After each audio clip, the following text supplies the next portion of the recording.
stick this to ball pythons. Hopefully this works this time. Am I live?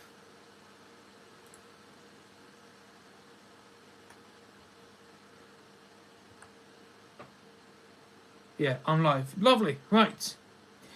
Gonna make a post. Make sure that people know.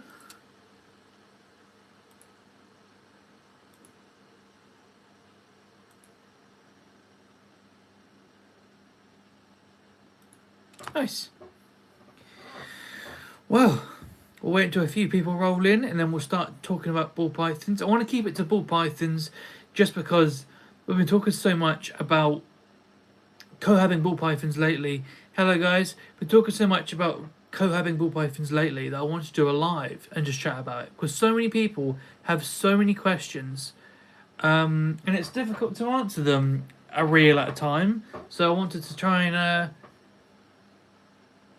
what's wrong with me to touch grass? You're talking to the wrong person, mate. I'm chronically online, grinding out content and live streams at the moment, going hard for this year. But yeah, we'll wait until a few more people roll in and we'll start talking about ball pythons. I realised that I should have made a post for Instagram to talk about the fact that I'm live because I've been talking so much about ball pythons on Instagram, and I realised that now I'm live streaming from my phone and I can't pick it up. So that's the thing, but oh well. I'm gonna try and do a thing for that, but it should be fine. So I don't know if you've seen that on Instagram talking about the ball pythons cohabbing in the wild, and that paper in 2014 has caused quite a stir. I didn't realise it was something controversial, not gonna lie. I have covered it multiple times on this channel. I have known about it since 2024. I thought it sent ripples throughout reptile keeping 2 years ago. So for it to be like new news to everyone and everyone to be shock, horror, aghast and stuff, it took me by surprise. I thought everyone already knew this, but yeah, everyone is going nuts. I want to put it on Instagram, but I've made my phone kind of stationary now, so oh well. It's a shame we can't just make posts on Instagram from oh, I can I type? Don't know. Oh well. Yeah, I mean, loads of people went nuts. You try to explain to people. The thing that I don't understand is, without being egotistical, I clearly know a thing or two. I'm like chronically researching and doing this as a full-time living every single day. So when I make a post, I don't know why people don't go, oh, explain more. Why this? Why that? Why did you think that? Why this? People come in and make a declaration and be like, oh, you idiots. How could you not know that they can't be cohabbable? So why don't you just ask a question? Just ask a question, because I'll have an answer for you. But you know.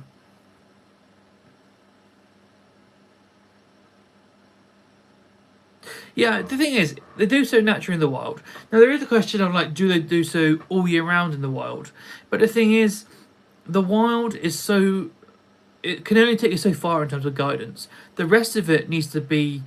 You need to figure out what the animals want in captivity. And the easiest way to see what they want is if they seek each other out. And if you have multiple ball pythons in a massive enclosure and they always seek each other in that one spot, it's a pretty key indicator that they want each other. For example, that one enclosure, excuse me, in the video was a 25-foot long enclosure. It's 25 feet. Giant. Yet there was multiple basking spots. There's decor everywhere. There's trees to get in. There's basking spots in the trees. And yet they all pile on top of each other. And they've got 25 feet to go in. If they didn't want to be near each other, they could be at opposite ends.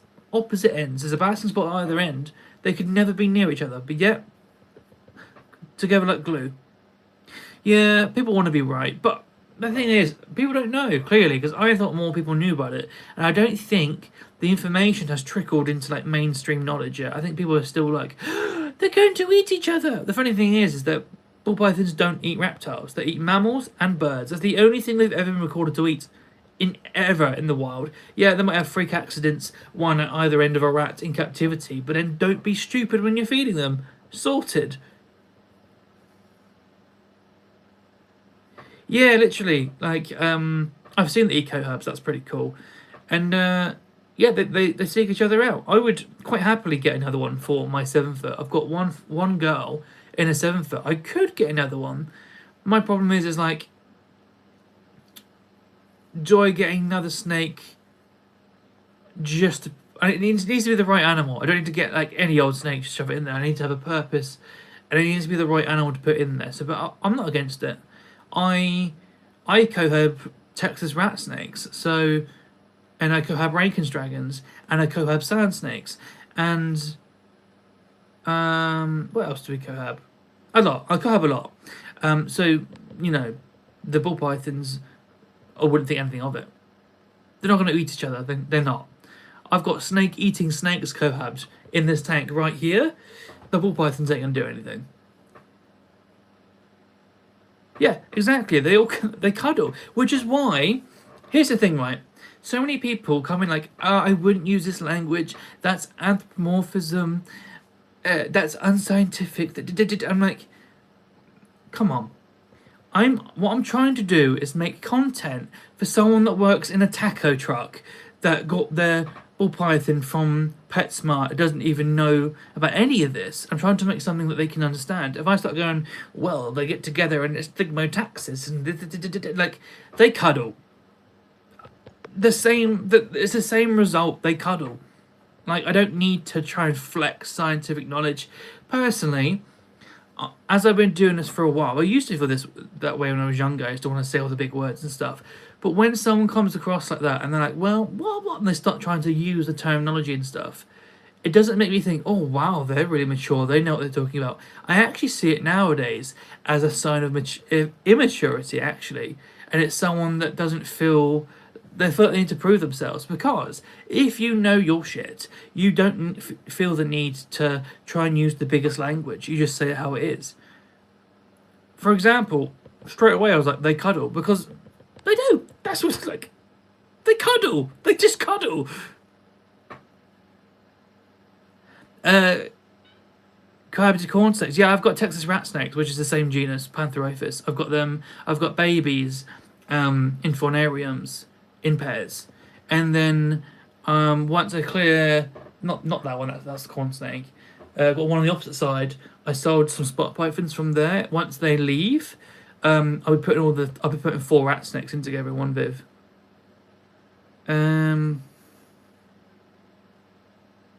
Yeah, but the same thing though.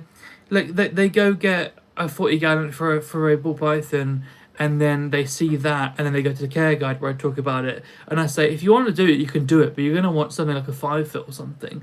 Like, you can keep, like, guinea pigs and rabbits are meant to be kept together. In some countries like Sweden, it is illegal to not keep guinea pigs together, but it doesn't mean you keep guinea pigs in one carrier. You have to have, like, forcing them in, you have to have an appropriate size enclosure for the amount of animals. So beyond that point, you can't control whether someone makes stupid decisions or actions. Like, you could say, well, don't tell them to use substrate because they might bury a snake alive. Like, but it doesn't mean that. Do you know what I mean? You can't control people's actions at the end of the day. If someone is truly stupid, they're stupid. Yeah, I do read reptiles. Not crazy amount. I kind of do it like the whole, like, local fish shop style, where you go and take babies back and you get money for, like, frozen rats and things like that. Yeah, exactly. You wouldn't put multiple cats in a cat carrier and be like, this is how they live.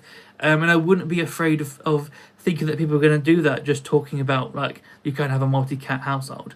Like, we don't worry about that when it was cats and dogs and other things, so why do we talk about that when it's reptiles?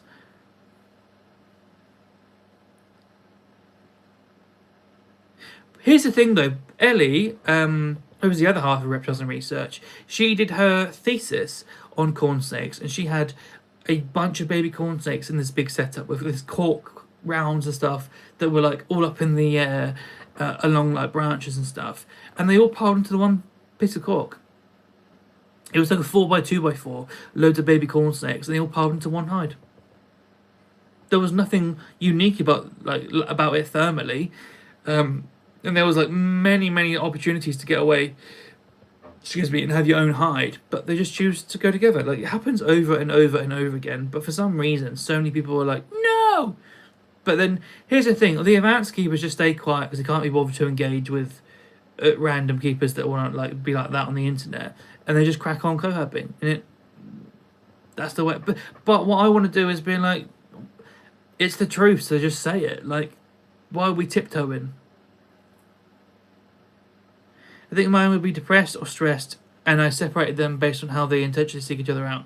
I think you just got to do it like on a like animal by animal basis anyway. Like, I think if you've got them together and you notice that like they don't behave how you want or they stop feeding or something, I would adjust. I don't think it's necessarily appropriate to do things if it doesn't work. And the flip side, if you separate them and you don't think they're acting the way that they should be by themselves, then might be something that they're telling you. Yeah, well, sometimes I think people try too hard to not apply emotions to reptiles and it goes to the extreme. And do you know what that's called? It's the opposite of anthropomorphism, it's mechanomorphism, where you're trying so hard to not apply these emotions and they're so fearful of becoming across like anthropomorphism that they slip into mechanomorphism and start acting like they're machines. And it's not how it is. Like, I'll happily say, oh yeah, I think that makes a snake happy. And that, oh, you can't say that. But here's the thing though, how would you describe happiness? An overwhelming sense of positive emotions? Okay, snakes have emotions? The way that we describe positive welfare in welfare science is when the overwhelming majority of their emotions are positive and they're a positive affective state. Have I not just said happiness but then gone around and round to get to it? Do you know what I mean? Like, there is a point where you're trying to be so like snobby in ivory tower. Just say it how it is. Just speak normal. I've got to a point where it's just, who cares? Like, I can do the science. I'm in the middle of writing papers and stuff. We have a ball python paper on the way that's going to be a fully like academic published paper, and I'm out here saying happy and cuddles. Because do you know what? Be a normal person. Why can't you do both? You set me into a rant there. There you go. Yeah, well, I've learnt most of my lessons based upon my snakes. You get some information over African house snakes. To be honest, I've not really dealt with African house snakes whatsoever. I could tell you, I would keep them the way that I would keep most things. I would give them like a average air temperature, give them the basking spot of around sort of like 30 to 35, and then they'll bask as much as they want. If they want to move away, they'll move away, and then I will give them like humid hides and stuff, and I'll give them choices, and then I'll just watch what they do. I think I could keep care of most things with no care guide just by giving choices and then watching what they do, and then like getting the care and like fine tuning it after that. It's literally dehumanization, but for animals, maybe to yeah. The way I interact with my bull pythons is the same way I interact with my cats. The thing is, snakes all have a body language. You can read them, what they're about to do, before it happens, if you learn to read their body language. That's the funny thing. There's so many people that have kept, like, they have thousands of bull pythons in their house, and then the way that they talk or they show things, they can't read bull python body behavior. And I'm like, but I thought that's the only thing you work with, and you have thousands of them. How can you not read them? So it's just one of those. People are very funny about it. I don't know if I close this down whether I can have two tabs open at once or whether it ends the stream. I was going to post on the Insta, but I don't think it's going to work. Yeah, I would like one. They're pretty cool. I've got a lot at the moment. I think if we count individual animals, like including a colony of mourning geckos and viper geckos and stenodactylus and stuff, I think we have over 100 animals right now. So I don't really need much more at the moment. I'm at a point where it's like, if anything, I'd probably move on a few to friends and stuff than get more. But in terms of like how you would actually view it, like a colony of morning geckos, I would say it as one, like the tank is one. You wouldn't say like each individual fish in a shoal of tetra or something. You would say one fish tank. So the number is far lower when you think about it like that. But if you were to count every single little life, then there's a lot of life in this house, yeah.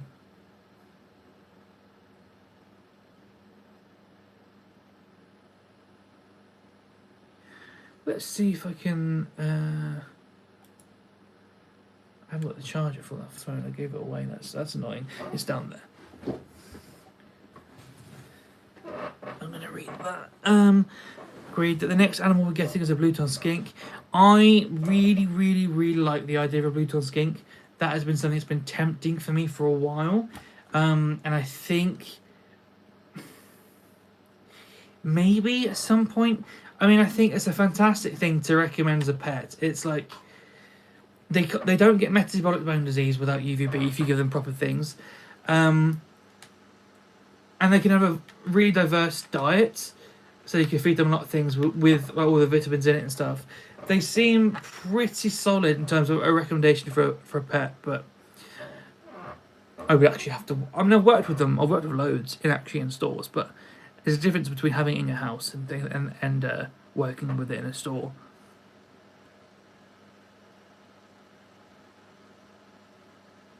So the chat's slow.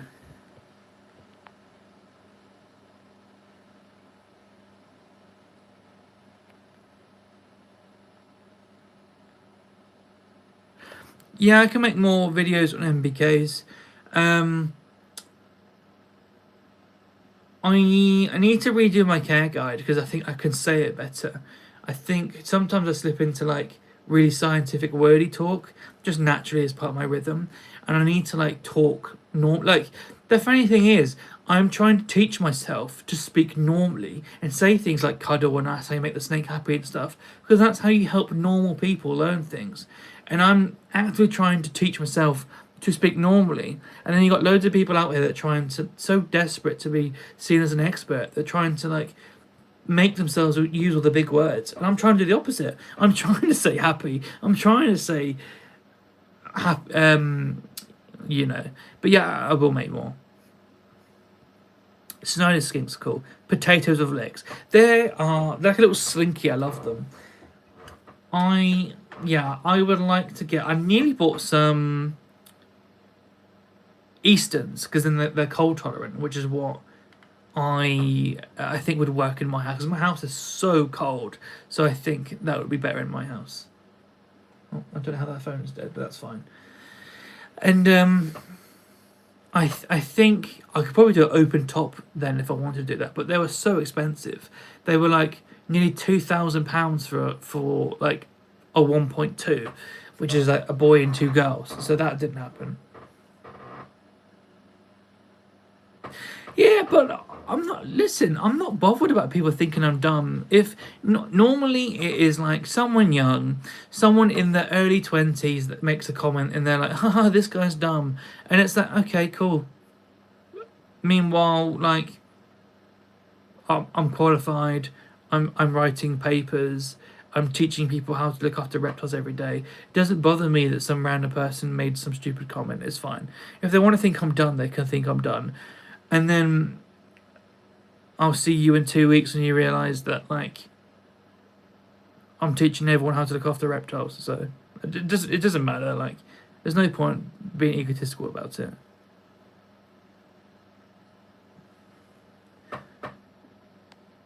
Snow skinks are very cool. They're the ones that people struggle to breed, though, aren't they?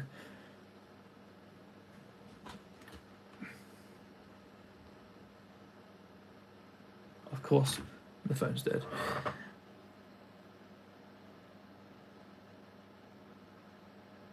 All right, what? What was the all right to?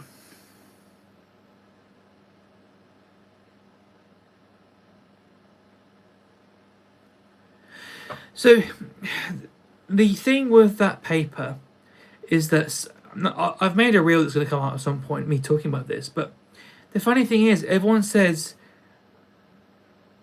that garter snakes are social. Garter snakes are social. The only social snakes that are really, really social that you should put in a viv together are garter snakes. Garter snakes have friends. Garter snakes, garter snakes. What people don't realise when they comment that is the guy that wrote all the papers on garter snakes are social that they take as gospel, that they always talk about, is the same guy that has done the ball python one that they're trying to like say like isn't true.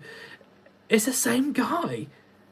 It's the same guy. So it's like, it's so funny that they say the garters are gospel, and then in his paper he says that the ball pythons in his studies were more social than the garter snakes. But everyone is like, it's only garter snakes are social. But it's the same guy. It's the same guy. So funny. It's so funny. There's so many like reels that I wanted to make, like in response to people that explain things, but there's so many comments. I think on that post there is 100 comments now of people just going nuts because it's like they're keeping ball pythons communally, and it's like that's how they're supposed to be kept. Well, I wouldn't have said that a few years ago, but now we know so much. Is like I would keep them socially. Yeah, most exactly, they stay in the den site and stuff, and then they have a dispersal event. But weirdly, with ball pythons, it carries on into adults. Well, we know that anyway because you see how many get pulled out of like holes in the wild, and then in zoos when you have like huge rooms, even though they could be at opposite ends and stay away from each other, they're like in that cuddle pile. What's the minimum terrarium for a ball python? For me, the generic answer is like a 4x2x2 or 120 centimeters by 60 by 60. But it depends how big your snake is. Because, okay, let's say your snake is 4.5 foot and you've got it in 4 foot. Okay, yeah, I wouldn't pest you over that. I've got a 6 foot animal. Do I want my 6 foot ball python in a 4 foot? Not really. I mean, if I lost everything and I had to move and I was financially on hard times and I had to put her in a 4 foot, she would do alright in it, but it wouldn't be my recommendation. Which is why I've got it in the 7 foot. And I probably could have another one in her with her in the 7 foot.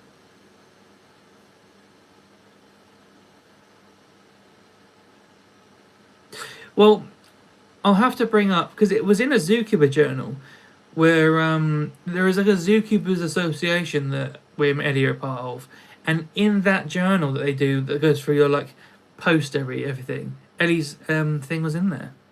So that will be cool. I think there is actually like an actual document on the internet somewhere. I'll have to find it so we can look at it. That tea is cold. That's disgusting. Okay, let me go back because I've missed parts of the chat. Yeah, I can do more videos on corn snakes. This year, I'm going to be making a lot of videos. So any like of these species where you're like, oh, can you make more? 2026, there's going to be so many videos made. Like, I will get to each species that I think I'm going to be making a video about. I've already made 3 shorts per day this year, and then 3 longs per week, and then I'm going live multiple times as well. So it's going to happen, don't worry about it. Hognose snakes are social, and as long as you keep them fed, they don't eat each other. There is something I was going to say about that, about a study that hasn't come out yet that I know about, but I can't say. But yes, to hognose and social. I have seen things. I've seen things. I can't say what, but there you go. Yeah, I agree with you. My girl is still a bit small, but we're gonna move her into a 4 foot within the. Cool, lovely. Do you think you'll buy a morph? Yeah, I would like to work with pied ball pythons. If you Google search now freckled pied ball pythons, there's some Dalmatian spotting. I would love to breed a line of ball pythons that look like Dalmatians. And when you put cinnamon to pied and get that black head and the freckles, you could breed for like a solid black head and then Dalmatian pattern white and black down the snake. I would love to do that. I just haven't got around to that. Yeah, same as corn snakes. Yeah. I mean, I've got Texas rat snakes, and they're going to get big. We actually have We actually have a Bismarck python too. That's going to get big, so that's going to be fun. Thanks for all you do, bro. Well, I sent you a message and you helped me out. To be fair, I'm glad you feel that way. I do reply to people, but then it's weird because no one messages me because for some reason people think that I'm like going to be standoffish or scary or something.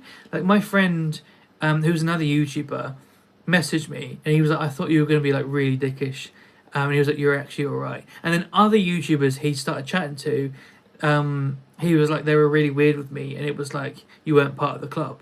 So it's funny because everyone's like, "Don't message Liam," and I'm absolutely fine and chilled and chat and help people. And then it's other people that are like how people expect me to be, which is a weird one. I have 2 males that live in a 4-foot. Is that's the hognose, right? Yeah, hognose. Yeah, males as well. That is something I know about. I can't. I want to tell you. I want to tell you so bad. I can't. Special was pretty cool with pied. Yeah, I want to do something pied. I really like pied. Banana's cool too. We have. I think Ellie has, a group of banana ball pythons. I think her male is. There's like banana pastel and banana pastel cinnamon and things like. She's got a thing going on. Can I pick up a snake? I don't think there's anyone that's free to hand to pick up. My ball python is. No, she's like under a log pile, and then everyone else is the colubrids are like deep in brumation. So I could pick up a hybrid, but then the hybrid's in brumation as well. We'll see. I did pick up a snake on the last live stream. I picked up the white lips, and that was spicy. Yeah, they are like Oreos. They I really want to do it. I really want to do it.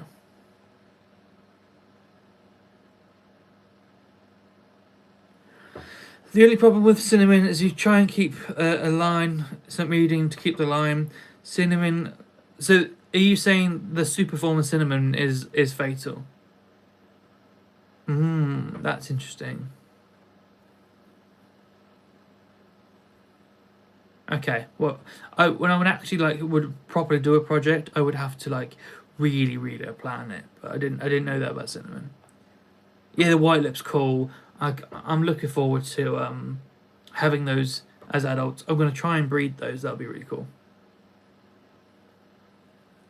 Yeah, the bananas are really cool, and the bananas are really cool for an outcross too because the gene's dominant and stuff. So that's a really cool one to work with. What do you think about abortus Wickens reptiles? I assume you mean about. Are you implying your opinion already when you're saying abortus? Don't know what you're trying to say here. Yeah, me and Wickens are cool. I chat to Wickens now and again. Wickens is fine.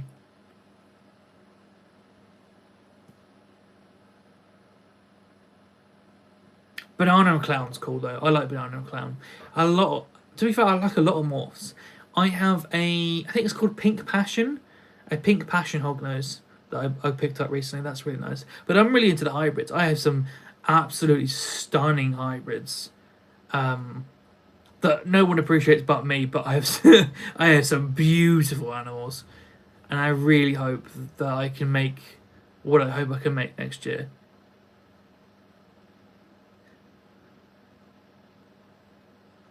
I mean, it depends on your lifestyle. Like, if you're not home a lot, then maybe something like the ball python, because they'll be active when you get home because you're out during the day. Depends if you don't mind having things in the freezer versus bugs. I find snakes to be way more laid back, which is why I'm kind of a snake guy, but I do love lizards. But yeah, the snakes are so much more effort. Like, I spent all day today. Oh, that's a lie. I was making content today. In between making content, shoveling bearded dragon vivariums and then sieving the sand. And the snakes kind of, especially when it's a ball python, I feed them once a month if they're adults, and they poop once a month. If that, sometimes less than that. So the cleanup is far easier. Yeah, dragons. Yeah, it depends. Because sometimes I find bearded dragons easy because sieving sand is just so simple compared to picking out poop in like Reptichip and stuff. So it's like it depends. It depends on your flow and depends on your style. Depends on what you like at the end of the day. One might be easier than the other, but if you prefer one, there's no point you getting one just because it's easy. Like I would argue all of it's easier when you've got one. So just do what you want.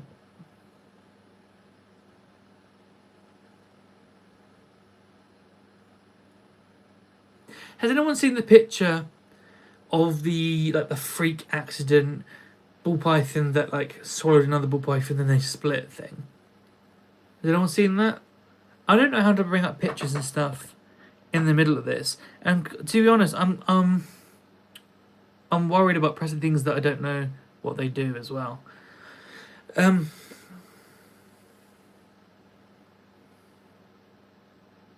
So if you go to the video that was like, I'll just bring it up on the computer. I'll do the most ratchet thing and show you my computer screen on the live stream, and then you'll see the picture and we'll get the idea. But yeah, I'll find the pic. I'll find the pic. All pythons together. So many people comment things, and it's like, well, I've made that video. Like, why are you asking me this question? Which means it just shows that I'm reaching newer audiences and stuff. Oh, here we go. I found it. Right, so let me just pause it. Right, let me turn this around. Boop, boop, boop, boop. I think I can turn this around. Yeah, that is a freak accident where it swallowed another one and it split, and that split out the side of it, and they both died. But the thing with that is the story behind it makes a lot of sense. So with that was two animals that were like stored together in like a bag and then were left in that bag for like a long period of time, and then for some reason one like tried to swallow the other, and you don't know what happened. What was it? Because like one got itself snagged on the other, and because it couldn't like unsnag, it just swallowed. Like total freak accident type of things. But apart from that one image, I can't find any image of a ball python just like chowing down on another ball python. But it's like that famous picture of the leopard gecko with the sand coming out the intestines during the dissection. Everyone shares that one image, and they're always like, this happened to my friend, and it was like a picture from like 2003 that's just gone like viral, and everyone uses it as if like it's like a current thing. Like people do like take one event and then make it like it's the majority. Yeah, rankings are cool. I've got rankings. I have a 3-month-old bearded dragon that lets me pick him up 20% of the time. Is this normal? You mean because most of the time he's like, get off me? Is that what you mean? I'd say that's normal. I've been quite lucky with some of my like rankings and stuff, the babies. I can just straight pick them up. But this is just one of those things where they just have to get used to it. Yes, this is a Q&A live stream, yeah. So feel free to ask questions that you want, and then I can get around to it. I've been trying to make it about ball pythons because of how much we've been talking about ball pythons lately, about like cohabiting and stuff, and because of all the arguments and stuff that's been happening, I wanted to do a live stream so that people could just like have the conversation. That's the point. You reminded me. I want to post it on Instagram, but I need to like charge this. Why is this phone not charging? Technical difficulties. Yeah, it is Q&A. If you want to ask questions, go ahead. I am here.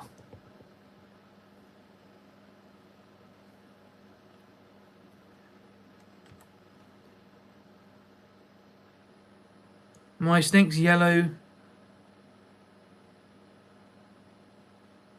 She turned yellow. If you want to, DM me a picture on Instagram, so if you DM me on Instagram, send me a picture of the yellow snake, and we'll have a look at it. Sounds like a vet job, but I just want to see what it looks like because I've never heard of a snake going fully yellow. So yeah, so message me on Instagram, and then I'll have a look.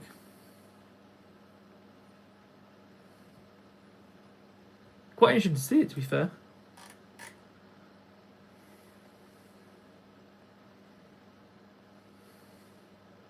Right, whilst we wait for that to come through, that'll be interesting.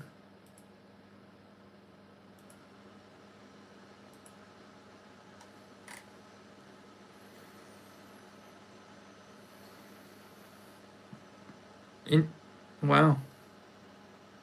Well, I'm not a vet, so if a vet can't tell you what's what, I doubt I can. But I'm interested just to see it out of curiosity's sake, anyway. That'll be cool.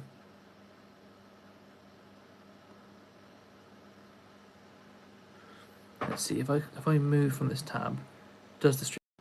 No, the stream carries on. So that's useful. Can I share this on the old gram?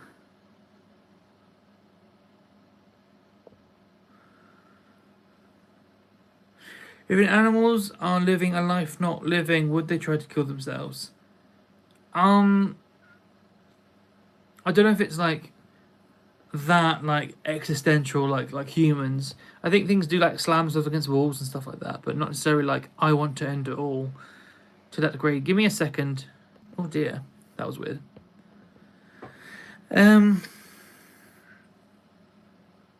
What's the major difference between bearded dragons and rankins? They're different species. So, a rankin's dragon is a bearded dragon because bearded dragon is the umbrella term for the genus of Pagona, right? It's the bearded dragons.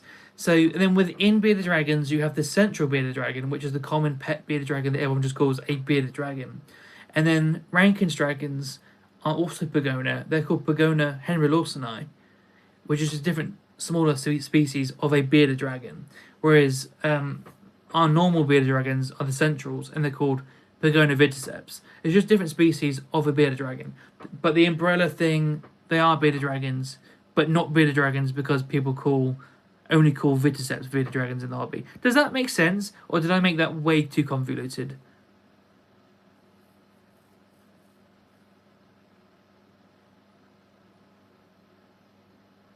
Okay, I hope that makes sense. Yeah, things can get frustrated and stuff. Try to read this chat. It's moving very fast on my phone. It's very strange. Okay. There was a comment I missed. I know I did.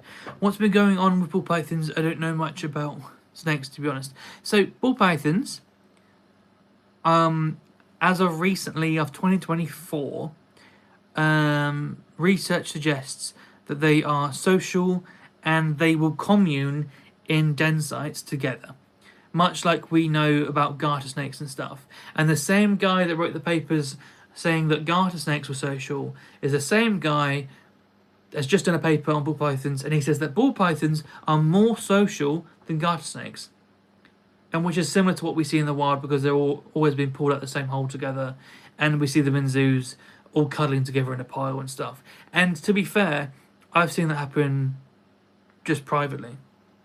So Ellie literally had a ball python tub of babies, and she had a divider down the middle, and she had the same ball python always force themselves past the divider to then be cuddling on one side, and she would constantly separate them in a divider in the tub, and they would force us the way past the divider into the same thing together again, till eventually she just took the divider away and they would just chill out together. And this was before any of this came out. We didn't know.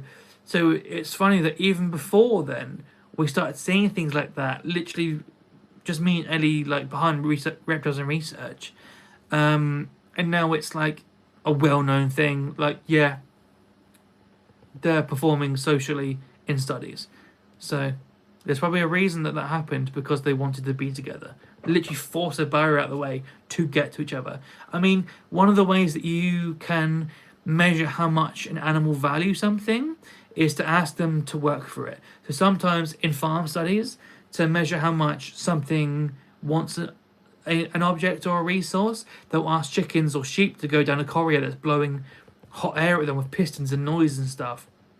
And if they'll go down the corridor and go through the like scary event to get to the resource, it means that they really want that resource. So if that ball python was trying to force itself past the barrier to get to the other one, that just shows how much it valued being able to cuddle the other's neck, and vice versa. Isn't that interesting? Hope that made sense. I felt like I got a bit rambly there, but there you go.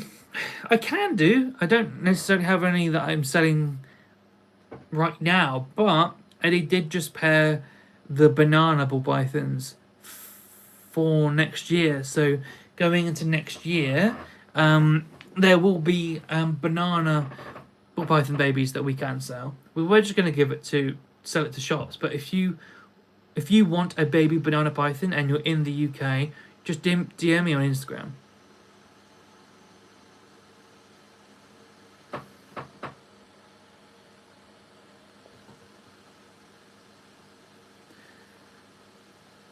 So with the images on Instagram, you can send a message, and it's at the bottom left, I think, or bottom right. It's the one that looks like a landscape with a sun at the top left. The image next to the microphone, you click that, and then you can like select an image from a gallery, and then you click on it and you hit send.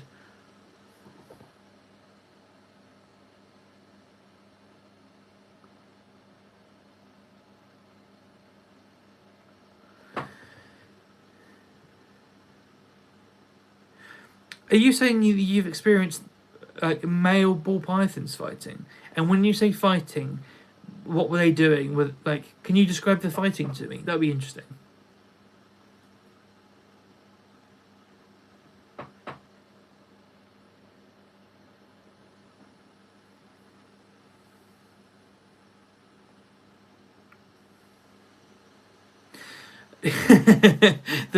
I actually have slipped into ball python so naturally that when I talk to people in the UK, I say ball python, and they moan at me, and I'm like, all right, yeah, royal python. I've taught myself, and I say trash and things. The Americanisms have slipped in. I'm just used to it.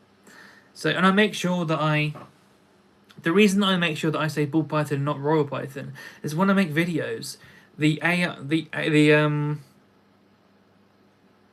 it's called a spider. It crawls through and it watches the videos and stuff.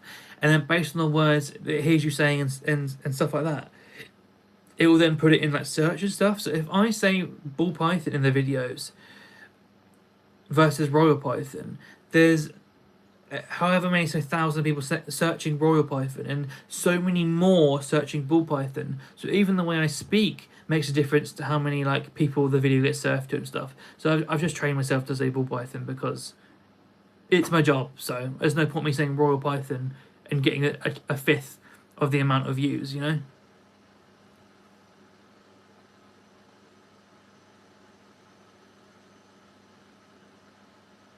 Yeah, so to answer your question, I do tailor my content to America because, to put it bluntly, the UK is worth no money. And to do this I'm the only reptile YouTuber that I know of doing this full time in the UK, because in a nice way I kind of forgo the UK and just talk about America, because and talk about AdSense, an American view is worth double a UK view. So it's like, it's a job at the end of the day. English people can still watch my stuff. They just have to listen to me say ball python and dollar. You just got to deal with it because I'm working.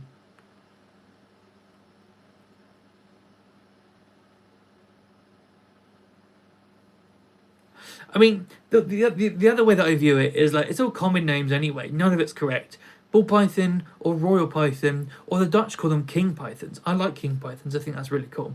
But it's all common name. The only correct name is python regis, because another common name in Chinese is not going to be ball python or king python or royal python. The only correct name is python regis.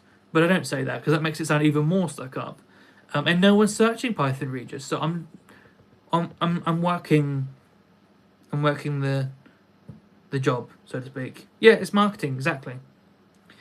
Tips for GCSE biology. Haha, I feel like it's just luck. Sometimes it's marked wrong just because it's missing one word, or is correct, but it's the mark scheme. Some say GCSE doesn't matter. GCSE doesn't matter like 10 years later. I've never applied for a job when I put down my degree. It matters into getting in to be able to go do your degree. But after that, once you've got degrees and stuff, and you're going on from bachelor's to masters and stuff, no one's asking about GCSEs. No one cares. They want to know what work you've done the last 5 years, what degree you've got, your recent qualifications. GCSEs do not mean anything later on in life. No one cares. I think you could actually forego GCSEs on your CV, mate. You could literally just put all the required GCSEs, C or above, and people will be like, yep, cool. I've never been asked about GCSEs. Ever. Ever. Oh, sorry, my back. King Python's great. I love King Python. I would just say King Python myself, but then everyone's gonna be like, what are you talking about? Enclosure size are recommended for carpeting of 2 adult-sized female pythons to properly set up. I think like 5 foot plus. I think 2 big females. If I had 2 of my 6-foot girls in a 4 foot, they would just be like on top of each other. So I've got a 7 foot. I think I'll be easily happily put 2 in my 7 foot. 3 I think is the max. I think 3's the push. I don't think I could put 4 in there. So I think 2 and a 5 foot, 2 and a 6 foot, maybe 3 and a 6 foot, 3 and a 7 foot. But I think you're gonna. I mean, this is all opinion. Like, there's no rules apart from people talking about let a snake stretch out. In terms of how many in the tank, there's no rules. It's just a vibe that I feel like what I'm comfortable with, and that's all you can go by. You go with what you're comfortable with. I know people that have 3 bearded dragons in a 5 foot. There you go. More like Mongse. Do you mean by pair? You mean a 1.1? Because if we're talking a 1.1, so here's the thing. I used to think that you should give females a year off in between breeding. So you give it breed this year, break, so you breed them every 2 years. Until I watched a podcast of a vet talking about it. And he was talking about when they don't breed and they ovulate and they create the follicles, if those follicles and they don't get fertilized and stuff and it becomes a full egg and like gets out the other end and stuff, that follicle just goes crappy and nasty and it's there for the next year. And that's how things become slugs. And then when you have multiple slugs and things like that, that's when you get into dangerous issues with them like having egg binding and like, or follicles bursting and like and just it's just going bad, right? So he was actually saying it's better for things like colubrids to actually go every single year, breed every single year, because you're developing all those follicles and nothing's going cruddy for next year, and you're just getting healthy fertile eggs out, and it's less of a danger. So I'm kind of thinking that way with the pythons too. I mean, things like diamond pythons, you can cohab them and they will only go every second year. They just will not. So if ball pythons cohabbed will go every year and you can maintain the condition of the female, I don't know. I'm starting to think along the lines of like, just I'm not sure she would overbreed based on that information, but I haven't done it. I would have to. Okay, I'll approve it, mate. I would have to do it. I would have to do it and then give you my opinion, because I can't give an opinion without doing it. So I'm just waiting for this guy's picture to come through. There's no picture. Oh, one set getting image. Right, I've accepted it, so it should come through when you say it.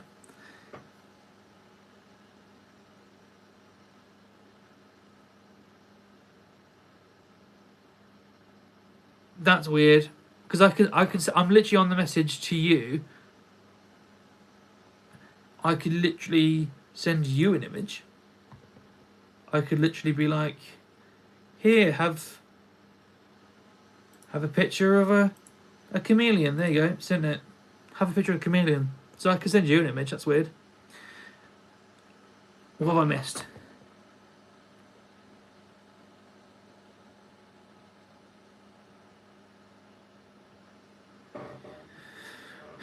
Yeah, it's just the thing. I'm not sure nowadays. I'm not sure about overbreeding and stuff. That's with corn snakes. Yeah, corn snake, king snakes. I'd breed every year.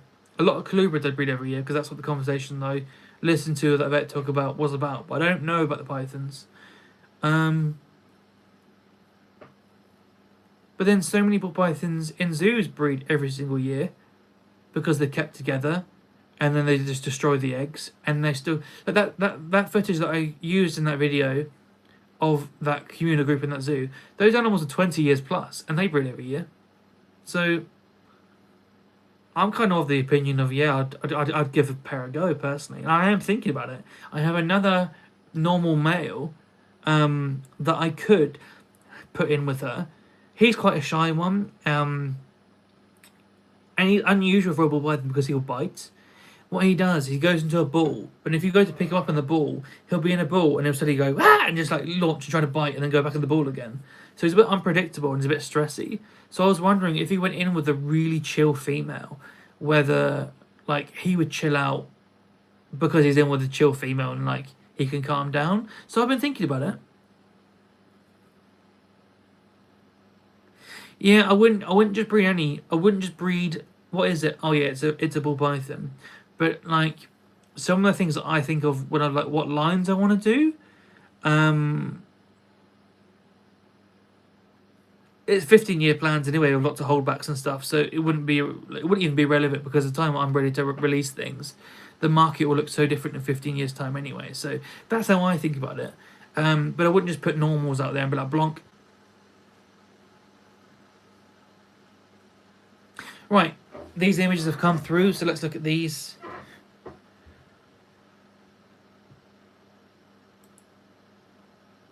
Okay.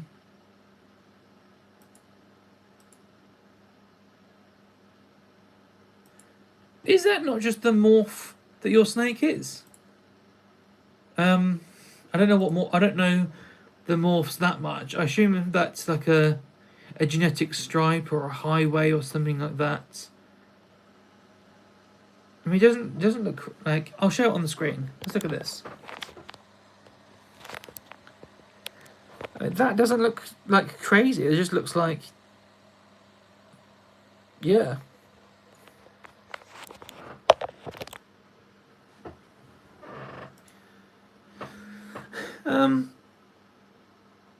I'm not a crazy morph guy, so I don't know. I don't really know, to be honest with you. But I don't know how that morph develops and things like that, and sometimes like, yeah, I don't know. But if the vet is saying it's healthy and there's nothing wrong with his organs, I would just sit tight and just watch the colour change, because that's sometimes the morphs just develop like that as well. So if the vet is saying there's nothing wrong with it, then I would just crack on.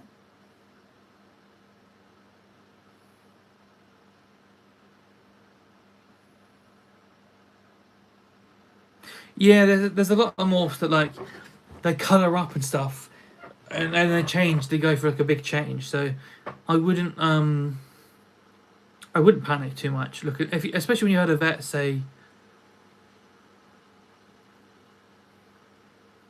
yeah, I wouldn't panic if the vet is looking at the organs and things like that, and there's nothing wrong with it. I wouldn't even worry.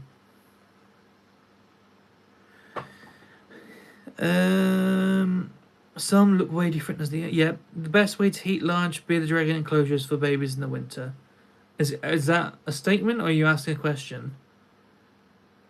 Best large. So the way that I would do it is you have your heat lamp and stuff on during the day, and then you can have it off at night. It depends how cold your house gets. If it's truly cold at night, you can have a ceramic on the other end with a thermostat set to like the minimum temperature you want to get to at night. So let's say you want the minimum temperature to be like 15 degrees Celsius or like 60 Fahrenheit. Then you set it to 60 Fahrenheit, and then when your lighting goes off during the day, the temperatures of the air is going to drop, and then once it hits 15, your ceramic's going to kick on and hold it at 15. And then you leave them go like that, and they oscillate all day and that during the winter. That's what I do. Then if you have that ceramic, then you can also set that ceramic up to like 25, 28 during the day as well. So you have your basking spot and it controlling the air temperature by the ceramic, and that ceramic can control it at night as well. So it's a two-tier system. One system for basking, one system for air temperature.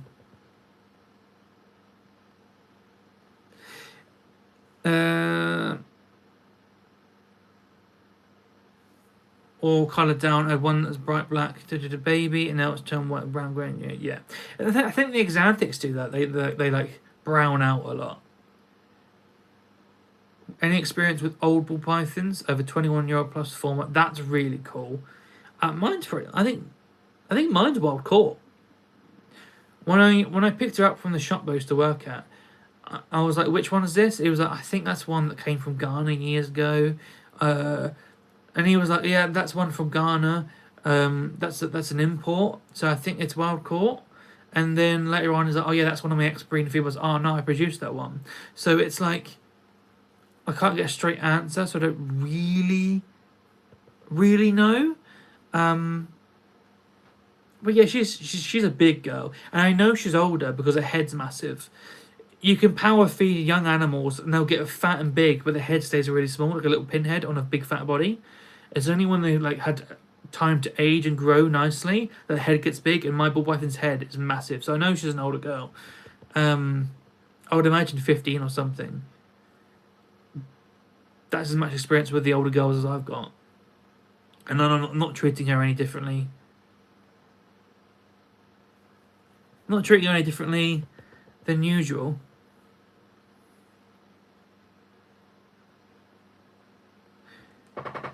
Hang on, let me go back.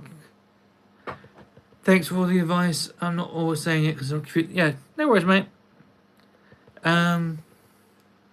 Yeah, ceramic's great. I mean, ceramic controls the air. A heating pad would just be like, they can sit on it, but like the air is better.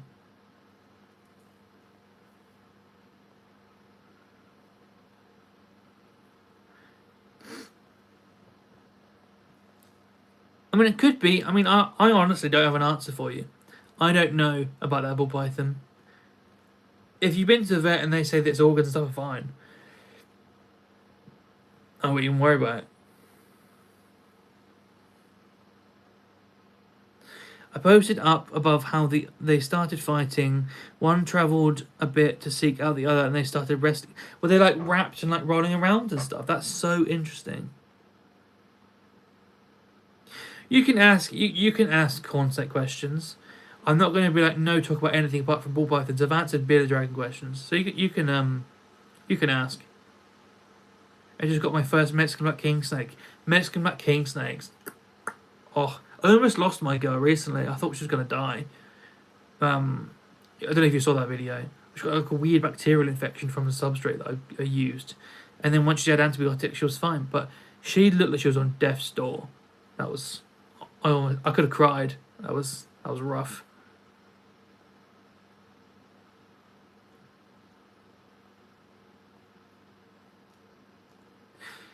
Yeah, it does look a bit pinny. So it was a Reptichip, like, it wasn't Reptichip, the brand, so don't sue me, Reptichip. It was like an off-brand, like, its own name, coconut husk chip thing that's very similar to Reptichip. And I've used it so many times, I've used it loads of times, never had a problem. Got it across all the ball pythons, all the pythons, all of it, never had a problem. It could have just been a bad batch. Thing is, when you have those like blocks of the coconut chip, you can get things like string and like weird pieces of plastic in it. It comes from like Malaysia and stuff, from like the plantations and stuff. And there's always some like weird bits in it anyway. So I'm not surprised that I can have like a bad batch that was some weird bacteria. But also, a few months prior, I paired them and bred them on that substrate. So I just wonder if they had like hemipenes and stuff out and about against the substrate and stuff, and then that's when they get an infection. So, but she's fine now. I just have to keep an eye on her. I might try a different substrate, to be fair, with her, but we'll see how she goes. Oh, what was that redacted message? What sins did you commit?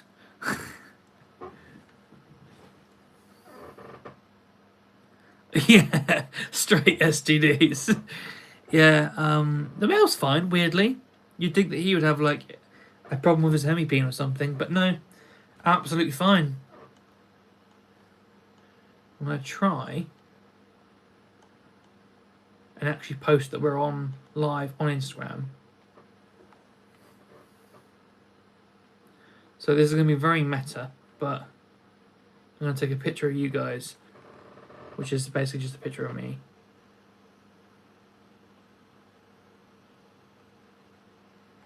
Nice. I don't have a corn snake, but I plan on adopting corn snake a year from now and starting it in a very large, very full enclosure. The thing is with no, I want it to... shut up, said Jake. I'll do it another time. I can't bother. The thing is with corn snakes, they can be so small that when you put them in vivariums and stuff, they can get out of gaps. So what I would actually do is use a reasonably sized, smaller Exoterra and then make sure you plug up all the gaps and stuff. Because a full-size vivarium with a baby corn, the corn's getting out.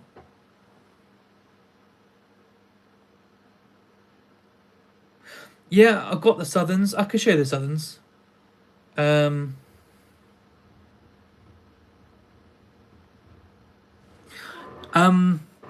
can show you in a minute.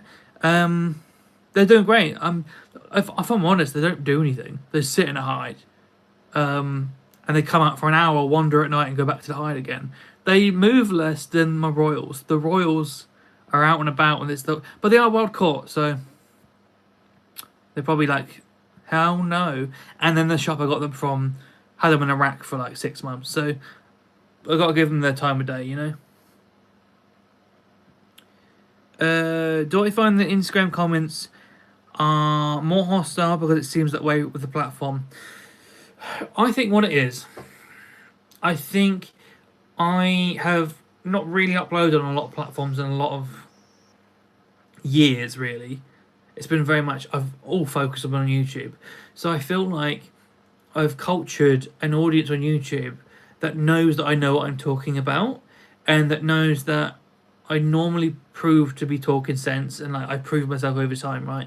So we've got a relationship based on trust, right? And now I've only just started like posting properly on the other platforms. So now I don't really have that strength or that foothold of trust on those other platforms. And these people are like, who is this guy? So I think it's a case of like I haven't won people's trust and built that audience relationship on the other platforms. I don't think Instagram's necessarily crazy toxic. I find TikTok can be worse. The TikTok comments, like someone would be like, "Your bearded dragon's enclosure isn't big enough," and it's a 7x2x2 for one bearded dragon. It's like, okay. So I think it's just people, and I think it's young people, if I'm honest. I think when you're younger and you're a keeper, when people are on the internet, they're like always trying to like, I have an opinion and I have a voice and like I want to be heard and I want to make a name for myself. I mean, I can't blame people. I mean, if you look, I was like that when I was in my early 20s. You should have seen Reptiles and Research at the very start. I was very opinionated. So I think that's just being young and like headstrong and stuff. And then now I'm like older, nearly 30. I'm like, whoa, guys, you need to chill out. And I think it's just like there's a lot of young people on Instagram, a lot of young people on TikTok, and normally it's some young person that kind of represents how I used to feel when they want to prove themselves, and they're like, I feel old. I sound old. These young whippersnappers who got their snake yesterday trying to tell me how to snake. Yeah. I mean, I'm not even that old, but I can feel the difference between myself and them, and I feel the difference between myself and the truly old keepers in their 50s and stuff. But now that I'm not that young person, I see it. I see it. But at the time, like, I think people run their mouths with nothing to show for it. Like, and at least at the time, I had a degree and I was working in reptile shops and I was working with crocodile monitors and I'd worked with thousands of species. I'd worked with thousands of animals. I worked across 2 collections. I did my stint in zoos. Like, I had a bit about me to be able to start running my mouth, and like, and when I did run my mouth, I could back it up and stuff. But a lot of people that say things now, they're like, oh my god, you should go jump off a cliff because you use sand, and it's like, oh, really, we're having conversations about sand. I don't. You set me into a rant about young people. That's how old I feel now. Right, let me go back to the chat. Let me actually be present and not on a rant about young people. Speaking of 7x2x2, is that a custom DIY job? No, these... this room's a mess, but I'll show you. So, these, everything's off right now because it's the time. These, that's custom reptile habitats. And it goes from there all the way to the door. Yeah, that's custom reptile habitats. They don't exist anymore. The company went bust. But they sent me all of these. They're quite kind, to be fair. That's $1.5 grand. That's $1.5 grand. That's $1.5 grand. That's $1.5 grand, and that's $1.5 grand. And they sent it all for me for free. Maybe that's why they went out of business. I don't know, but they were very kind. They were very. It's a shame that it ended how it did, but yeah, I only have those because of the fact they sent it to me for free. So I'm not balling or anything, you know.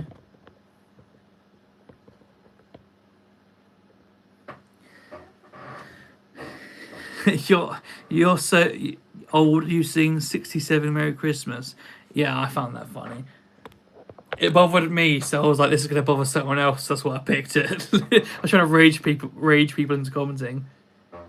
People would never say such rude comments to anyone's face. I have had it before. Viperia, this one's. I'm gonna stand up for you. Oh, I'm getting old. Right, so that, without the reflection, that's Viperia. That's pretty good. I like it. It's very thin, and when the screws go in, it's kind of got on focus. It's kind of skew-if. It's not the quality is. It's all right. You get what you pay for, I guess. It's not cheap, but it's not expensive. It's middle ground, but it's light and it's insulative and it's not really heavy wood in the UK, and that's pretty much all your options are. So yeah. Oh, that's a good view, isn't it? Jesus. Right, put you back on there. Yeah, there was one point where I used to work in a shop, and I worked in a shop when I first started the channel, and then the channel started growing, and it was around 10,000 subs, and people used to start coming into the shop and recognizing me and stuff. And this actually ties into this exact conversation about ball pythons and cohabbing, actually. So I made a post one time, right? And it was like, I was like, wow, look how amazing this tank is. It's like 25 feet long and they have lots of snakes in there and it's great. And this guy started going nuts, right? And he was like, I can't believe that you say that they should have a 4-foot minimum and they need to stretch out, and then you're supporting them having all these snakes together. In like, this would be more than the maths of like length per snake per enclosure, and I was just going absolutely nuts. And I was there like, I didn't say that they had to have X amount of inches per snake, or I made a sort of rule up. I've just said that snakes should be able to stretch out. Like, all those animals can stretch out in that 25-foot tank. I don't think there needs to be X amount of footage per snake. I've never said that. And then this person was like, "Oh, you could have said this to me in person. You could have said this to me in person while you're running your mouth. Like you could have said it to my face." And I'm like, "Mate, I have no idea who you are. I genuinely had no idea who this person was. But it was someone that has like been a customer or something, or has been in the shop a few times, where they thought that I instantly knew who they were. Maybe it was like the whole parasocial thing, but it was like they knew who I was." So they weirdly assumed that I knew who they were. But there was this random person having a go at me. It was like, "Oh, you could have said it to me when I was stood across from you." I'm like, I don't know who you are. I don't know what this conversation is. But like people do say weird stuff. People do say weird stuff in person, and it's, I don't know. I was like, mate, I generally don't know who you are. I'm sorry if that offends you because you think you should be known, but I don't know who you are. Yeah, it was a bit sensitive. There's interactions like that. People are weird. That's why I don't give out my address. Or if I send someone something, I will manage the courier. So it's me that has their address, not the reverse. So I don't get weirdos and stuff because people get weird. People get really weird. Yeah, I mean they're not very deep at all. It's kind of like. The thing they do have is when you put them together, there's a video of me building it, so if you want to watch that. But the slots go into a groove, so it kind of like cups each other, and then you put an extra screw in as well. But they're so light and so like strong for how light they are. I mean, they are good. Like, I'm due to get another one actually for the diamond python female when she grows up to go into that.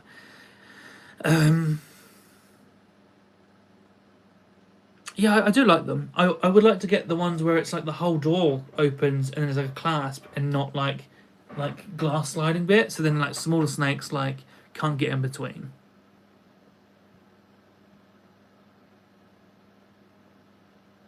A 6B. So let me hang on. Let me just cover my camera a sec so I'm not showing you like other people's bedrooms and stuff because that's weird. But I'll show you the big tanks that I built for the white lips. 1 second, I'm navigating a house.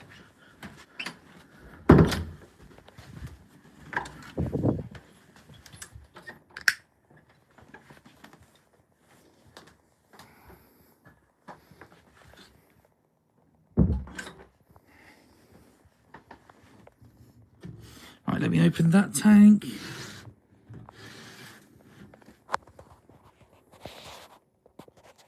Right, so this stack here, this is 6x2x2s wooden vivariums that we built ourselves.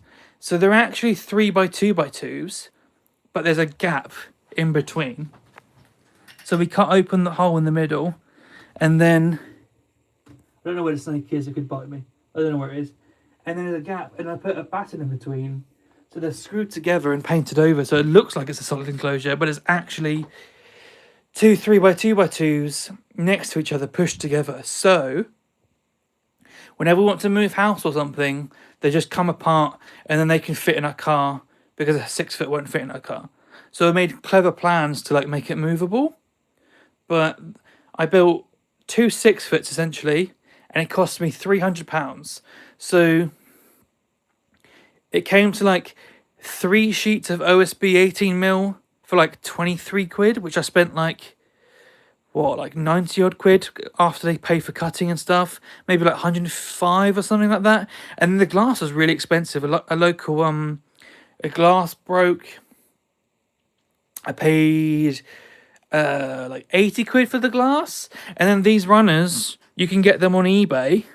And they're like 14 quid each. They literally just like grab it, you push them on, and then you put your glass in. And it's surprisingly very, very easy to do that. Yeah, I could take a jigsaw and cut the holes out. I mean, I think I could build any enclosure now. Now that I've done this, that was pretty, within reason. If it's something that needs like crazy support and stuff, and it's like a huge zoo enclosure, maybe not. But I could build boxes now. I'm not that daft. It's a shame that the lights are off, because let's try and show this girl. Hi. You doing good?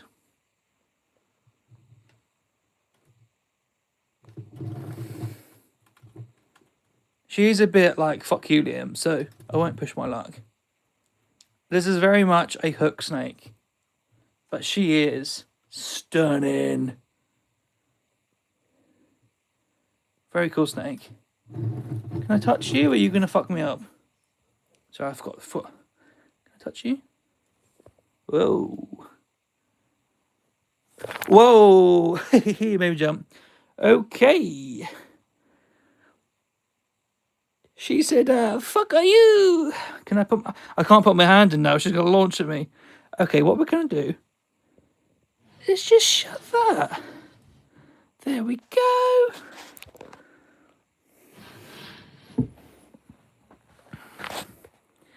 Lovely jubbly. I'll sort that hideout later.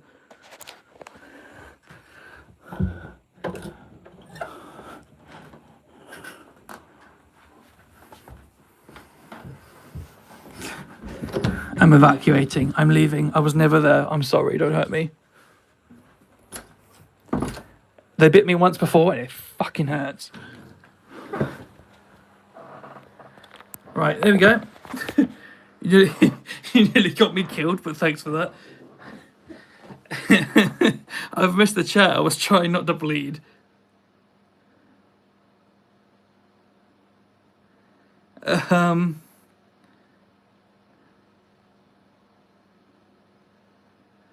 For a little, she made me jump because I was looking through the phone, so there was a bit of a delay. So by the time I saw her coming towards me through the phone on the live stream, she was already coming up towards my hand.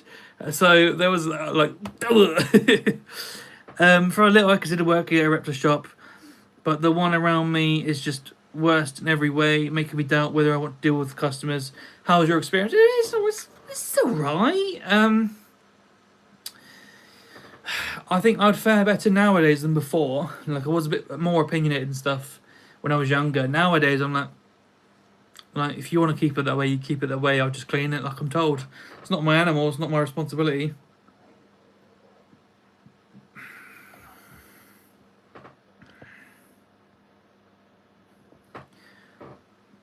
Yeah, wooden closures are cool. The thing about wooden closures that are really good is that you can modify them a lot and use screws and stuff. And then you can use wood filler to plug in holes and stuff. You don't ruin it forever. And like when wood's got holes and stuff, it's not too bad. I don't know. To be fair, if I get her out with a hook and then I've got her on my hands, she's fine. But I've never tried to just pick her up first like that. I was going to bleed then if I'd pushed that. Yeah, 100% she would have made me bleed. And she's got big teeth. That's not like corn snake, king snake anymore. That's like big python head. So I wasn't gonna play games. Normally I would use a hook and stuff. It's hard to say about the baby because she's wild caught. So it's like, don't know. Yeah, she. I tell you what she looked like. She looked like she wasn't bluffing. Like, that's what she looked like. She was like, we'll go, don't you worry. Zoom-Ed just posted about basically luminized heat lamp on YouTube. What are you talking about? Is this the Zoom-Ed YouTube channel? Zoom-Ed.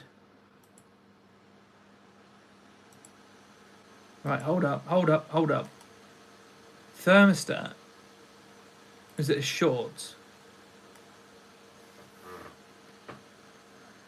I'll have to find out what you're talking about in a minute.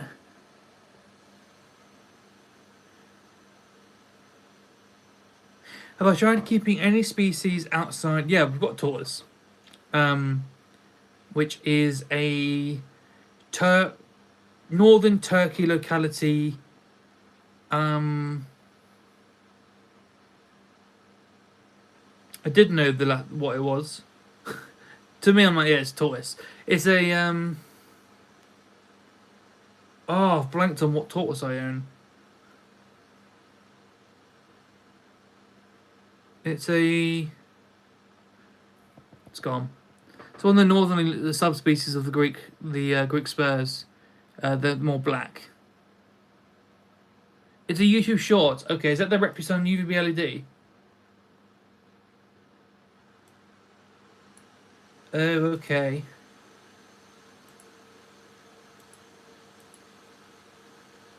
From what I've heard, though, from people that actually make lamps, so that lamp is actually good, the UVB LED. I'll have to look at what you're talking about properly at some point.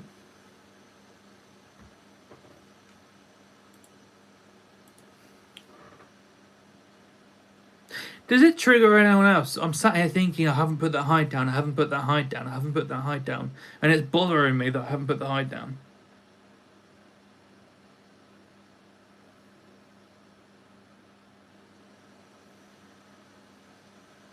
It's not that. What am I meant to be looking at then?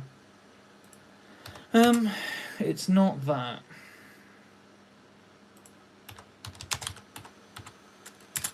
I'll try and find it again. But yeah, certainly not a ball python anyway. The way she acted. I don't. Did you hear the hiss on the audio? I heard the hiss.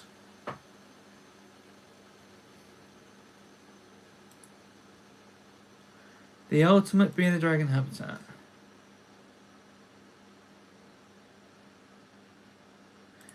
Oh, okay. The lighting setup of this enclosure with some brand new products. Bearded dragons like their basking temps about as hot as the topic of lighting itself. So we're going to start with a 150 watt daylight basking bulb and plug it into our new dimming thermostat, which will keep the basking temp at a perfect 100 degrees Fahrenheit, but also mimic the rise and fall of the sun's light and heat with its adjustable ramping feature. Another product with the same sunrise and sunset feature is the new Reptiles LED, which now comes in a 4-foot length and will illuminate the enclosure to provide that daily light cycle that reptiles need. And last but certainly not least is the UVB source, a component essential for bearded dragon health because it allows them to synthesize vitamin D3, and to provide that is our new Gen 2 UVB tips for better brightness. Right. Okay. No, I wouldn't. I wouldn't dim like that.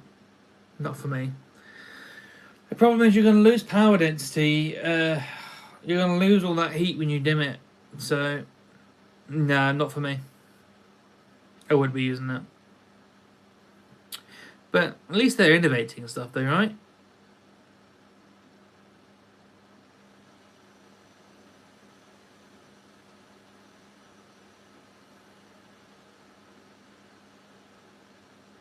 Do any of you cohab the ball pythons?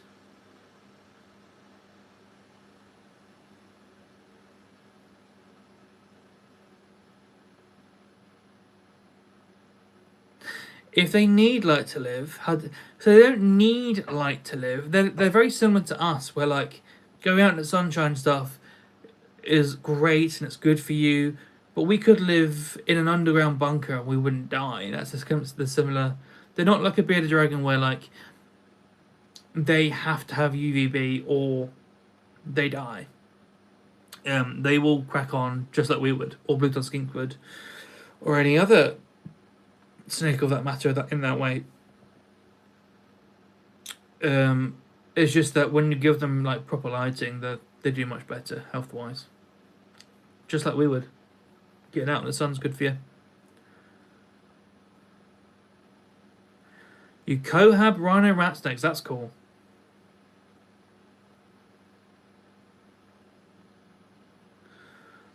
Is it safe to cohab them long term? What, the ball pythons?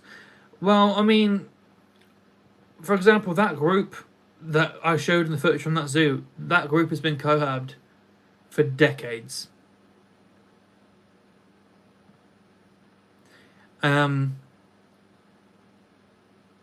And there are people that have cohabbed ball pythons for decades as well, and not had any problems. I think I'm going to do it. I think if I want to talk about it, I should do it. I think I should. My thing is like getting another one, nido testing, quarantining. Like I want to nido test like at least 3 times, and to nido test it's like £100 to nido test. So it's gonna be £300, and then I'm like, but is it still? What about crypto, parasitology? That's another 30 quid, and spending hundreds of pounds to test a snake to like cohabit, and I'm there like.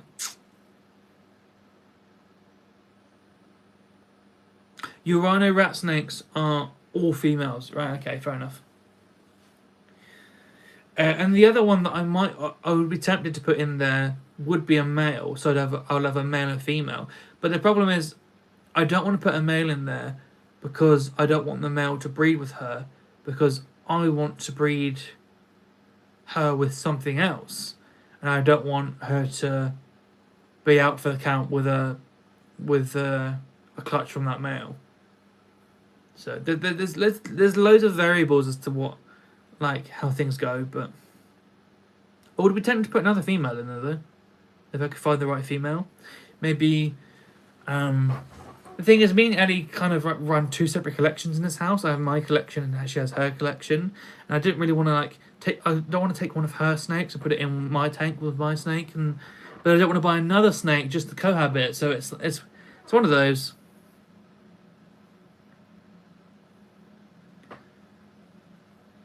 Yeah, I mean, it's one of those, like, mine continuously tests negative for nidovirus, and she's doing great on her own for now. I would be really, really annoyed if I went to get another female to cohab. She tests negative, and like I move her out of quarantine and I put her in, and then lo and behold, it's like, haha, sneaky, carrying it, and then I infect my female that was clean. I would be very, very annoyed. So yeah. Yeah, I mean, so Ellie's reptile room. Ironically, Ellie's got the bigger reptile room. I've got this office, and her reptile room is like 18 feet by like 18 feet, and it's her with all the animals, not me, not me, even though it's me whose job it is. But for the most part, like, they're separate, and then we do like borrow equipment and stuff. It's like, have you got a spare halide? Have you got a spare like heat lamp, like stuff like that? Like, have you got a spare dome? Oh, can I borrow that tank? That sort of thing. But animal wise, like, we tend to like not muck about.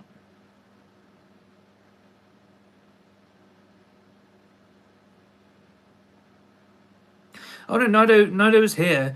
Well, first of all, like, how many snakes get imported from the US?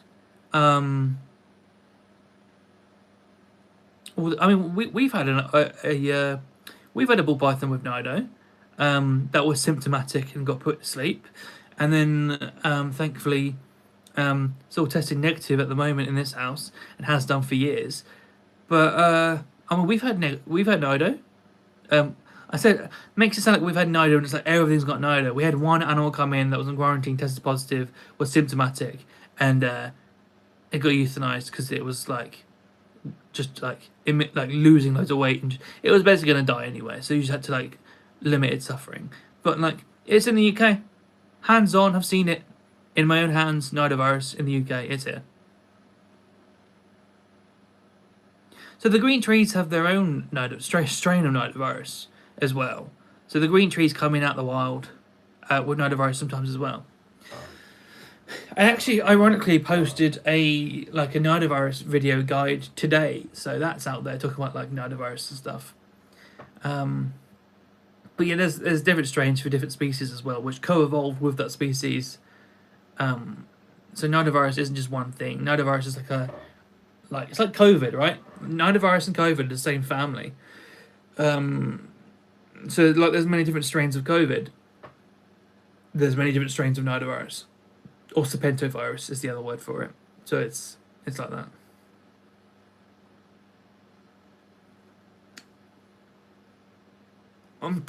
I love it. I love Aspen. Aspen's great. Weirdly, we're currently like playing around with this horse bedding that we got put onto. It's like Aspen, but it's like it's almost like Lignosil, very small aspeny chips. And it's very, very cheap, very, very absorbent, very dust. It's great, honestly. Holds the burrows really well. And it was like this huge bale up to my chest, like huge wide, up to chest, like deep, for like £15. So that's what I'm using at the moment. And some things I plan on cleaning out some of my 7 foots of the king six and stuff and put them on that, because I can give them really deep substrate and not worry about it because it's really, really cheap. And as long as you have like humid hides, like physical tubs with moss and stuff, and we go into, it kind of negates the whole like moisture pockets and soil stuff when you use aspen, because you give them humid burrows anyway by giving them humid hides. And often I find topsoil collapses in itself when it dries out and they can't burrow. I'd rather them burrow and then give them humid hides, so they definitely have both. So I like cleaning and working with aspen. I'm very much into like keeping it clean and stuff. Like, I don't often go bioactive because I hate fungus gnats as well. I can't stand fungus gnats.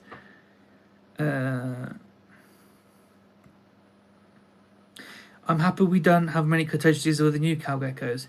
I mean, you'll still got crypto and stuff, like Cryptosporidium varanus or whatever, the lizard version. They'll get that. Like, there's still worry. The Lucilin's amazing. Like, it's honestly so good. Like, it's been a lifesaver. Like, I bought some snakes of someone, and then I tested them in quarantine, and they had what was it? It was like some sort of worm. It wasn't tapeworm. It was like threadworm. It was threadworm. And the Lucilin just happened to kill threadworm too. So like, I could spray down like the tubs and wipe them out and that kills threadworm, the little eggs and stuff. So it's just so good. It's all in a one.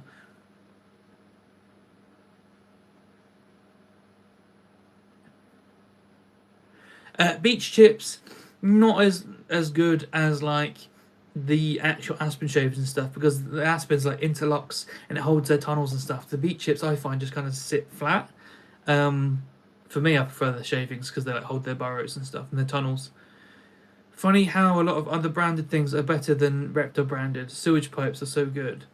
I mean, yeah, hey, the Reptile industry was using like candles with a ceramic flower pot on top to make a ceramic heat emitter. So the candle got hot, heated the ceramic, and then that ceramic heated the air. Basically a DIY like ceramic heat emitter. So we got actual branded made ceramic heat emitters. So the reptile industry has always come from like DIY things from outside of an industry and like repurposing things. So it's like, that's how it's always been. I'm gonna see if I can change angle, because this is hurting my back. I said I was old. How does that look? That kind of works. Give my back a break. The pines and stuff, it's particular pines that are toxic. So pine in general, the pine shavings and stuff, it goes through a process called kiln drying, where it goes through a kiln and it dries it out and it heats it really hot and it dries out all the aromatic like sap. So basically just dries it out, and at that point it's not toxic because it doesn't have the sap in it because it's been dried out. If it's been kiln dried, pine's fine. But what's funny is everyone says about like, oh, pine's toxic, but all of melamine wood enclosures in the UK is pine. And then the aspen shavings and all that stuff, lignosil is pine wood shavings. So the funny thing is that we keep snakes on pine shavings in pine boxes and then tell everyone that pine is toxic.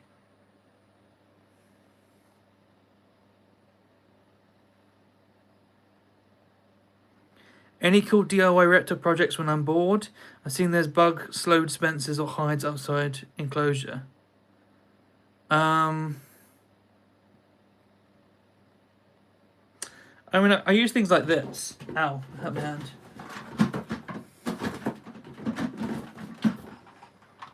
So this is like a dog treat hider thing. The dog has to like snuffle and get all the treats out.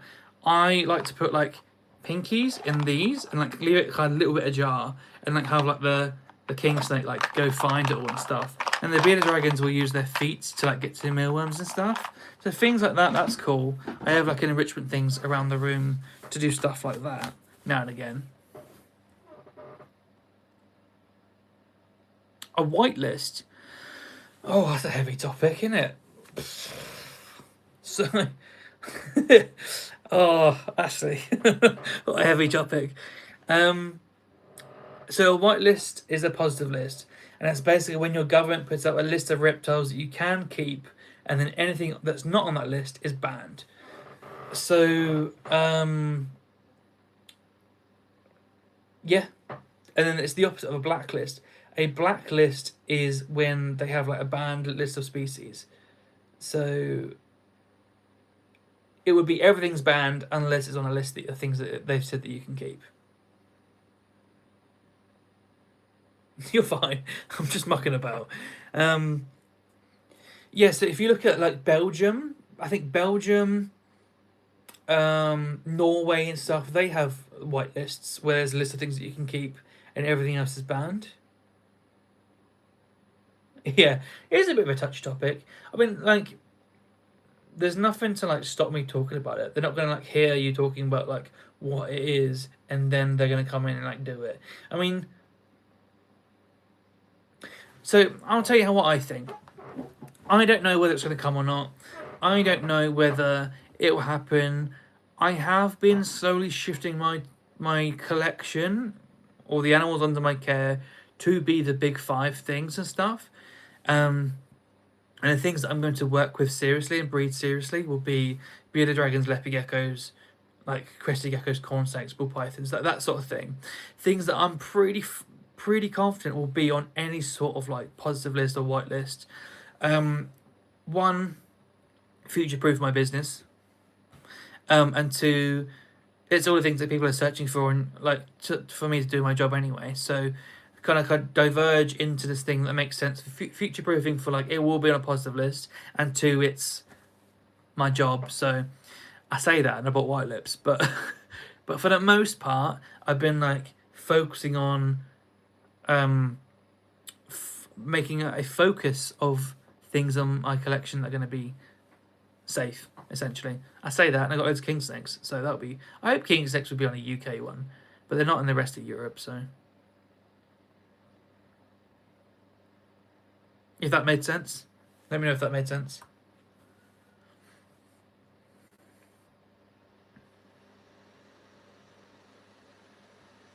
Don't give the government an inch or they will take a mile. Yeah, I mean, the way that I view it is it's not in my control anyway. I can't decide where it does or doesn't happen. I can't decide that I want to give them an inch, and I can't decide whether I'm going to withhold an inch from them. So I just have to make sound decisions about my collection.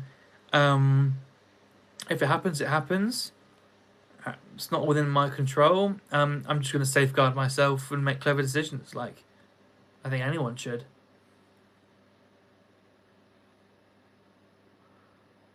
I think you would get grandfather rights to things that already exist. So like my king snakes, my MBKs, I would get if they weren't on the list. I would get grandfather rights, and I get to keep them until they die. But I wouldn't be able to breed anymore, which is a shame because I really like breeding my MBKs. But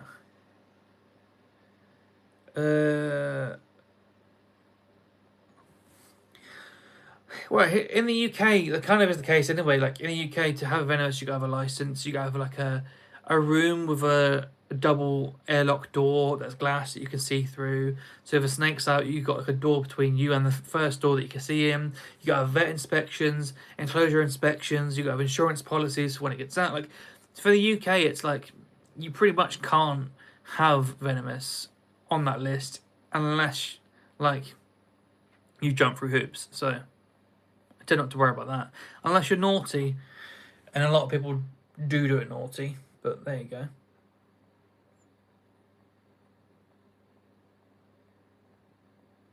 Yeah, I think here's the thing, right? Here's the other thing about positive lists, right?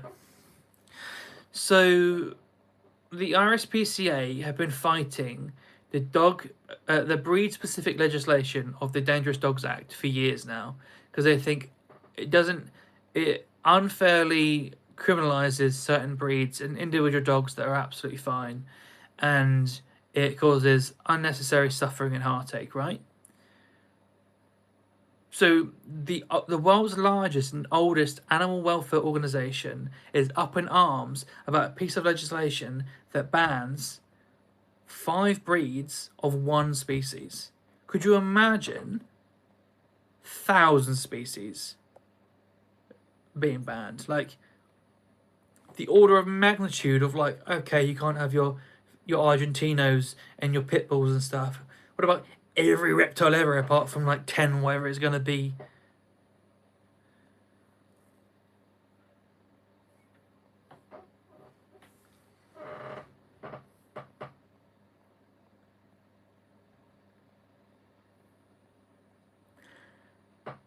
Yeah, the hobby policing itself has been a tale as old as time, by the sounds of it. But I mean, it is doing it to like a just to a larger degree, I would argue.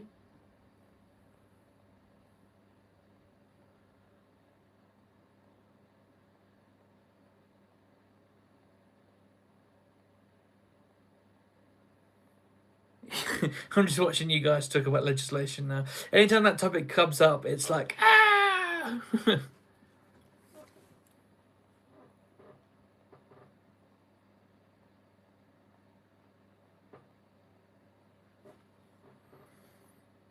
But yeah, I have been streaming for 100 minutes now. That's an entire game of football I've been streaming for.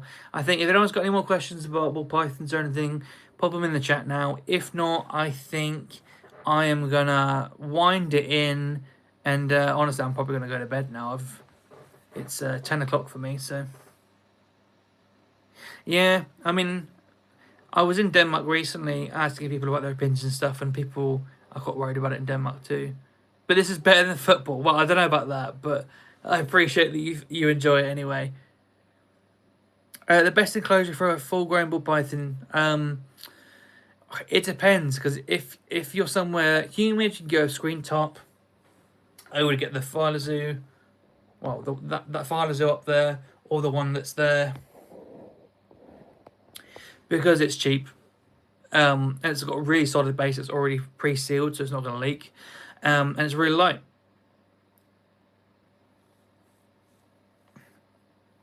So if you're in the US, you can get it for, there's like you'll see it on the channel, but there's like a code and a link where I can get you free shipping for $300, and you're not going to get much better than that. But if you are somewhere drier, you're probably going to want a solid top, because you're probably going to be always fighting the humidity. And then you got things like custom cages and things like that, but that's so expensive. The thing I like about those guys, or I'll turn the camera angle again now so you can see the thing behind me. I'll come back. The thing that I like about them is that you can just take the lid off, the side slides out, you push 2 of the tanks together, and then a bolt goes through, and then voila, you've turned 2 4-foots connected into an 8-foot. If you were to buy an 8-foot custom cages or something, it's like $1.5 versus like $200-300 tanks, $600 for an 8x2x2 versus $1.5. Is that? Well, I mean, if you're in a dry place and you're not gonna be able to fight it, you got to do what you got to do, right? The other way that you could do it is by a humidifier. You can get cheap ones off of Amazon that are like $30, and then just humidify the room. So you can just humidify the room that it's in.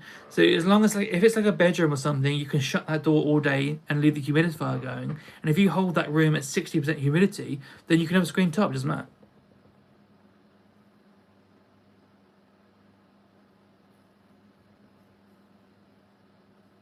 Oh wow! I've just seen that. Thank you. Thank you for the £10.